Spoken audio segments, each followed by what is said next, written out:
اس video کو دیکھیے۔ آج آپ لوگوں کو ایک ایسا واقعہ سناؤں جسے سننے کے بعد آپ کا توکل اللہ رب العزت کی ذات پر اور کئی گنا زیادہ بڑھ جائے۔ دراصل یہ واقعہ ہے سعودی عربیہ کا۔ سعودی کے اندر ایک ہڈیوں کے بڑے مشہور ڈاکٹر تھے جن کا نام ہے ڈاکٹر عمر۔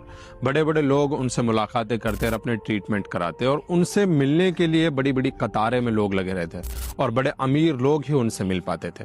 لیکن ایک دن ایک ایسا واقعہ پیش آیا کہ سعودی عربیہ نے ایک میٹنگ آرگنائز کری جہاں پر سارے کے سارے بڑے بڑے ڈاکٹرز کو آنا تھا، تو ڈاکٹر عمر بھی وہاں جانے کے لیے تیار تھا۔ جیسے ڈاکٹر عمر پہنچے ایئرپورٹ تو انہیں پتہ چلتا ہے کہ موسم کے خراب ہونے کی وجہ سے ان کی فلائٹ ڈیلے ہو چکی ہے، تو وہ وہیں سے ایک کیب کرتے ہیں اور سوچتے ہیں کہ یہاں سے 6-7 گھنٹے کا سفر کر کے میں کار کے ذریعے سے وہاں پہنچ جاؤں گا۔ لیکن راستے میں جیسے وہ کار میں چلنے لگتے ہیں تو موسم اتنا زیادہ خراب ہو جاتا ہے کہ مجبوراً انہیں رکنا پڑتا ہے۔ تو وہ جھونپڑی کے اندر جا کر کے دیکھتے ہیں کہ ایک بزرگ عورت ایک چھوٹے سے بچے کو جھولا جھلا رہی ہے۔ جیسے ڈاکٹر عمر وہاں جاتے ہیں تو وہ ان سے کہتی ہے کہ آپ یہاں ٹھہر جائیے، جیسے ہی موسم ٹھیک ہوگا تو آپ یہاں سے چلے جانا۔ تو ڈاکٹر عمر ان کے پاس جا کر کے بیٹھتے ہیں اور ان سے پوچھتے ہیں کہ آپ اس بچے کو جھولا کیوں جھلا رہی ہیں؟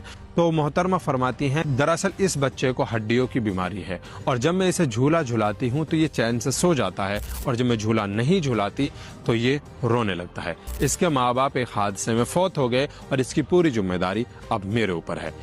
تو ڈاکٹر عمر کہتے ہیں کہ کیا آپ نے کہیں اچھے ڈاکٹر سے ان کا ٹریٹمنٹ نہیں کرایا؟ تو بزرگ عورت کہتی ہیں کہ ان کا علاج صرف ایک ہی انسان کر سکتا ہے، اور وہ ہیں ریاض کے بڑے مشہور ڈاکٹر عمر۔ اب ان کے پاس تو میں جانے سے رہی، لیکن میں ہر روز اللہ رب العزت سے یہ دعا کرتی ہوں کہ اے اللہ تو ہر چیز پر قادر ہے، میں تو وہاں تک نہیں پہنچ سکتی، میرے پاس تو اتنی دولت نہیں ہے، لیکن تو ہر چیز پر قادر ہے نا، تو اس ڈاکٹر کو میرے یہاں تک لے کر کا تاکہ وہ اس بچے کا علاج کر سکے۔ اللہ رب العزت کی قدرت کا کرشمہ دیکھو کہ اس ڈاکٹر کو اللہ رب العزت نے اس جھونپڑی کے اندر تک پہنچا دیا۔